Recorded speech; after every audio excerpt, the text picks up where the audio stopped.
بسم اللہ الرحمن الرحیم۔ آج کی جو پریس کانفرنس بیسیکلی بلائی گئی ہے، یہ آپ سب کے نوٹس میں ہوگا کہ ایک چائلڈ کڈنیپنگ کا جو واقعہ رپورٹ ہوا تھا سول ہاسپٹل سے، جس میں ایک چھوٹا سا جو بچہ جو پیدائش کے فوراً بعد ہی جسے کڈنیپ کر لیا گیا، اور وہ ویڈیوز جو ہیں وہ فوراً وائرل بھی ہوئی، اور جن سے ایک بہت زیادہ خوف و ہراس کی علامت تھی کہ جیسے ہاسپٹل سے بھی اب بچے کڈنیپ ہونا شروع ہو گئے ہیں۔ اور الحمدللہ یہ بچہ بالکل خیر خیریت سے ریکور ہوا، اور یہ سیکنڈ امپورٹنٹ ریکوری ہے جو ود ان شارٹ ٹائم سپین ہوئی ہے۔ اس سے پہلے بھی آپ نے دیکھا 3 بچے کڈنیپ ہوئے تھے نسیم نگر پولیس اسٹیشن کی حد سے، جن کو ہم نے ریکور کیا۔ تو اس میں بیسیکلی واقعہ یہ تھا کہ جو بچے کے والد صاحب تھے امداد علی، جن کا تعلق ٹنڈو لیار سے ہے، انہوں نے پولیس اسٹیشن مارکیٹ میں اپنی رپورٹ کی کہ جی میری وائف، جن کا نام مسمات طاہرہ تھا، وہ اپنی مدر ان لاء کے ساتھ جو ہیں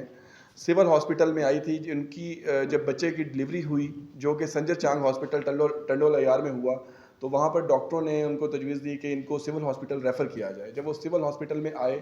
تو یہاں پر ان کی وائف اور ان کی مدر ان لاء واش روم یوز کرنے کی غرض سے انہوں نے اپنے بچے کو ایک لیڈی کے حوالے کیا، اور وہ واش روم انہوں نے یوز کیا۔ جب واپس آ کر انہوں نے دیکھا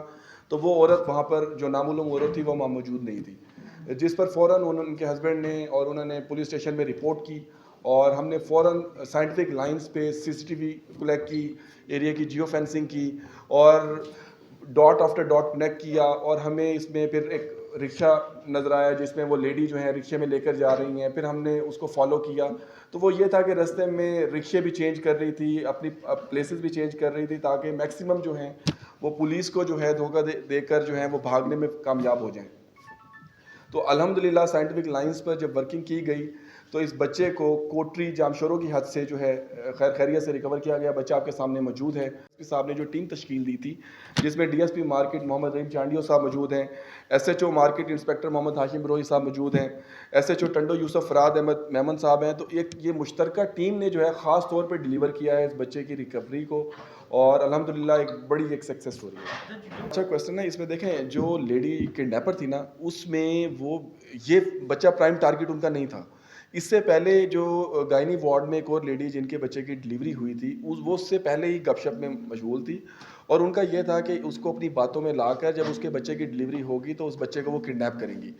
اور اس دوران اس عورت نے جن کا بچہ بھی ہونا تھا، انہوں نے بتایا کہ اگر میرا بیٹی پیدا ہوئی یا میرا جو ہے بچہ نہ ہوا تو میرے ہسبینڈ نے مجھے ڈیورس دے دینی ہے۔ تو جس پر ان کو اس عورت کی سائیکی کا آئیڈیا ہو گیا۔ مین وائل جب ان کے بچہ پیدا ہوا تو وہ مردہ حالت میں تھا،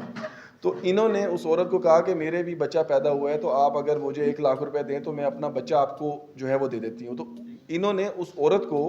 اپنا بچہ کر کے یہ بچہ فروخت کیا 1,00,000 کے عوض۔ اور اس میں ان کے ساتھ جو ہے ان کا ہسبینڈ جو ہے، یہ جو کرمنل شہناز بی بی ہے جس نے کڈنیپ کیا تھا، ان کا ہسبینڈ جو ہے حمزہ الیاس سونو، وہ بھی ان کے ساتھ مطلب سہولت کار تھا۔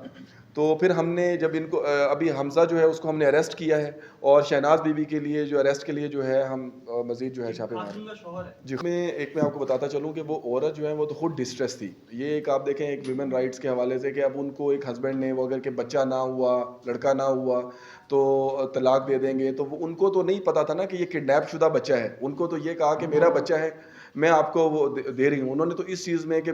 اپنے گھر بچانے کے لیے وہ کیا۔ جی بیسیکلی جو کرمنل ہم نے تو جب لائنز پہ ورک کیا تو ہمیں ایگزیکٹ جو تھے جنہوں نے اریسٹ کیا CCTV سے اور ان چیزوں سے ان تک پہنچے، تو ان کا ہسبینڈ ہم نے اریسٹ کیا، پھر اس نے بتایا کہ ہم نے ادھر یہ سیل آؤٹ کیا۔ کوئی نیٹ ورک ہے اس سے پہلے بھی؟ یہ جس طرح کا ان کا موڈس آپرینڈی آپ کہہ لیں کہ یہ تو کرمنلی معلوم ہوتے ہیں، تو اس پہ انشاءاللہ تعالیٰ تفتیش جاری ہے۔ FIR بھی درج کر لی گئی ہے، اور فردر تفتیش کے دوران انشاءاللہ دیکھیں گے کہ ان کے کون کون سہولت کار ہیں، کہ آیا کہ یہ صرف اسی ہاسپٹل میں انہوں نے واردات کی ہیں یا باقی جگہ پہ بھی یہ کسی منظم گروہ کا یہ حصہ ہے۔